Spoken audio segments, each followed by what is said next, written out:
Ito ang mainit na balita at trending ngayon sa mundo ng social media. Senador, uminit ang ulo. Ano nga bang dahilan? Well, let's find out. Matapos pirmahan ni Pangulong Marcos ang 2024 national budget, abay lalong umusok itong si Senator Coco Pimentel dahil sa reklamo niyang 450 billion pesos na unprogram na dinagdag ng Kamara sa pangunguna ni Speaker Martin. Ayon kay Senator Coco, tuloy ang reklamo sa nasabing dinagdag na pondo sa Korte Suprema.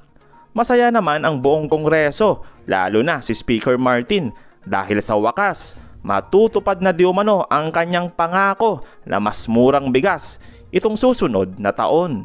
Ang programa nito, magagamit ng ating mga kababayan ang pera nila para makabili ng bigas ng hindi lampas na 30 pesos kada kilo. Ang Rice Subsidy Program na ito ay ipapatupad natin sa lahat ng distrito sa buong bansa, sa syudad, sa kanayunan mula Apari hanggang Pulo.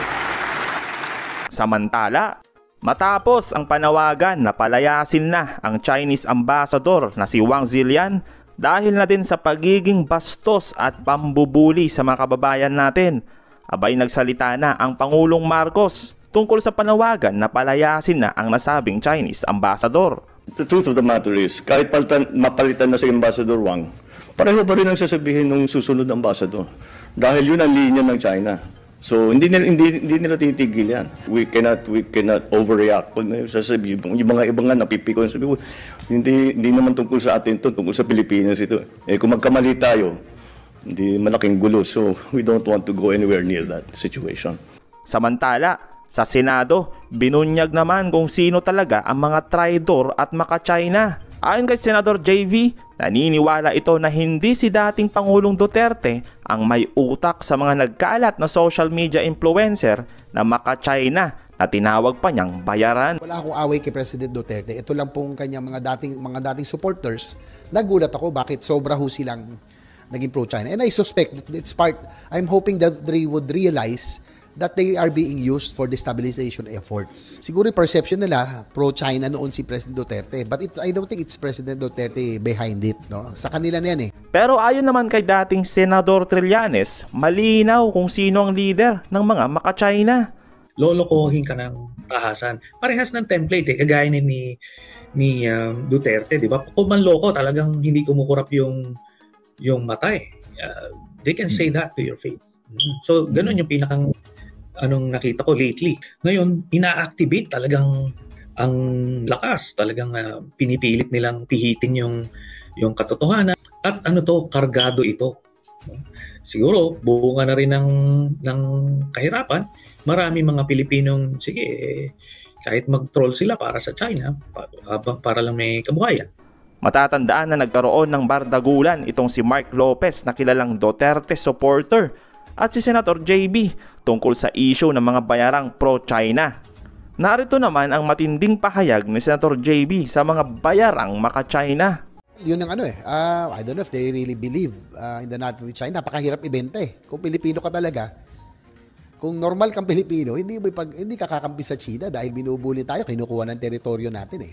So that's why I suspect, kasi kung babasahin mo yung kanilang narrative, halos pare-pareho. Yun ang pinalabas ni Commodore J. Tariela, cut and paste na eh. Mukhang tinamad ng sumulat. Ito yung narrative, talagang kinat and paste na, sunod-sunod. That I cannot, sabi ko nga eh, yung political bakeries, yung atake sa akin politically, that I can take. What I cannot stomach is Filipinos who will side with the bully and an aggressor like China. Yun ang hindi ko talaga masikmura. Kaya, sige na, sabi la, umanda ka sa susunod na eleksyon, okay lang. Basta alam ko, pinaglalaban ko yung tama eh. And I was elected by the people to do what is right. So, again, I will never back down, no? Because I know that we are in the right position in fighting for our sovereignty and our country. Sir, don't you think na isa sa nakakonvince din sa kanila kung bakit halos isa yung narrative, yung narinig natin the past 6 years coming from our president din, na sinasabi pag lumaban tayo, pag pumalag tayo, gegerahin tayo, mapupulbos tayo? Well, yan yung kanilang linya eh, na kami daw, pag hindi dahil pro-China, maka-Amerikano raw kami. at gusto raw namin ng gera, sila ayaw nila sa pamilya. Hindi po ganun. We are just standing up for what is right and protecting our territory. Kinukuha na po yung lupa nyo, for example, hahayaan nyo na lang ba, di ba? Hindi po. And just I want to be clear also that most of these people are influencers, no, identified with the former administration, no. But ako po with President Duterte, I have to be clear, wala ho kaming away. I respect him. I was the one who defended most of the infra and the transport modernization programs during the Build program, no. Kaya naniniwala po ako doon. And we have been friends ever since I was a mayor. He was a mayor. Medyo matagal na po yun. And in fact, San Juan City of San Juan and Davao City became sister cities nung pong kaming dalawa ay mayor. Kaya we go a long way. At tuwing nagkikita ko kami, the last time, sabi niya, bago kami naghiwalay, bumalik pa siya, sabi niya, JB, tandaan mo, magkaibigan tayo, ano man mangyari. So, that is very dear to me. Napakaganda, talagang, I will always remember that. So, wala akong away kay President Duterte. Ito lang pong kanya mga dating supporters. Nagulat ako, bakit sobra ho silang naging pro-China. And I suspect it's I'm hoping that they would realize that they are being used for destabilization efforts. Kaya nga po against dyan, because it's not gonna do our country good.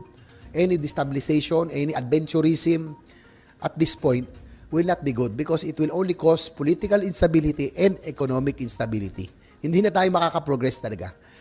Based on the experience already, no? Nangyari sa amin yan, but the country also suffered, no? It would take a while before the country would be able to rebound, no? Kaya I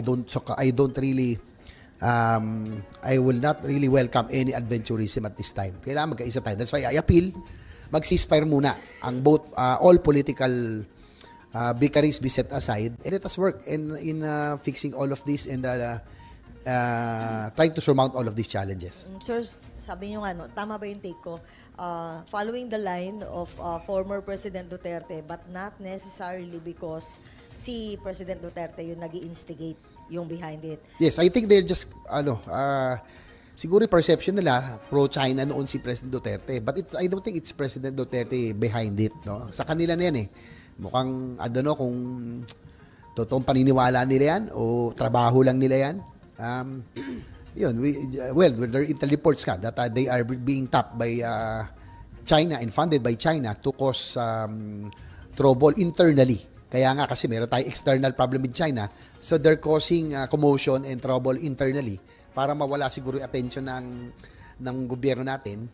Doon na yung focus sa West Philippine Sea ay problemahin tong internal problem natin. Again, kasama na rin po dyan yung pag-distab, no? There are certain retired military na kanilang hinihimok.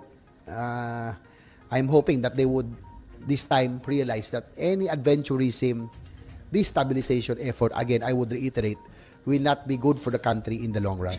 Sir, so sige. So, following the Duterte line, yun nga po, yung gagarahin tayo, mapupulbos tayo, wala tayong laban. Do you think it helped us as a nation, as a race, for giving us that kind of repeated statements? Well, ang kanya-kanya naman, we just have to trust, we just have to respect the different positions. Kung in the past kasi naging friendly ang administration sa China, siguro yung tingin niya makakatulong. But ako personally, that's why isa sa manang loob ko rito sa China.